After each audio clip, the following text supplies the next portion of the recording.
তাছাড়া এবার তো তৃণমূল আসতেছে, আপনার যদি কিছু বলার থেকে বলে নেন। তৃণমূলকে আর এপ্রিল মাসের পরে একটা ঝান্টা ধরার লোক পশ্চিম বাংলায় থাকবে না।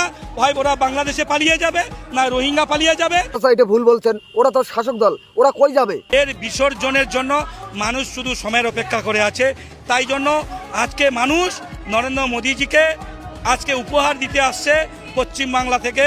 এই তৃণমূলকে বিসর্জন দিয়ে নরেন্দ্র মোদীজির হাতে 180 থেকে 200 আসন নরেন্দ্র মোদীজির হাতে আজকে তুলে দিব। চাচা, আপনি কিরকম করে বলতেছেন যে বিজেপি আসবে? বিজেপি সরকার এবার করছি, কোনো পৃথিবীর শক্তি নাই যে আমাদেরকে এবার ভারতীয় জনতা পার্টিকে আটকাবে। মমতা ব্যানার্জি যতই ধর্ণা দেক আর যতই বাংলাদেশি রোহিঙ্গা অনুপ্রবেশকারীদের বাঁচানোর চেষ্টা করুক, কোনো আর ওর ডাল গলবে না। ওর মিথ্যাচার, ওর দুর্নীতির পর্দাফাশ ইনশাল্লাহ হয়ে গেছে। চাচা, এতে আপনাদের লাভ কি? উল্টো আপনাদের ক্ষতি হতে পারে। তৃণমূলের কাছ থেকে স্বাধীন করব, সোনার বাংলা করব, বিজেপি সরকার করব। তাতে যদি সনাতনী হিন্দু ভাইদের বাঁচাতে গিয়ে আমাদের যদি রাষ্ট্রবাদী মুসলমানদের তৃণমূলের গুন্ডাদের হাতে শহীদ হতে হয়, ইনশাআল্লাহ আমরা শহীদ হতে রাজি আছি।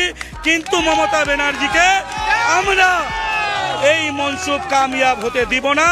উনি যতই কিছু মুসলিম দুষ্কৃতীকে দিয়ে আমাদেরকে হিন্দু ভাইদের ধমকানোর চেষ্টা করছে, আমরা এটা ধমকানি চমকানিকে আমরা ভয় পাই না।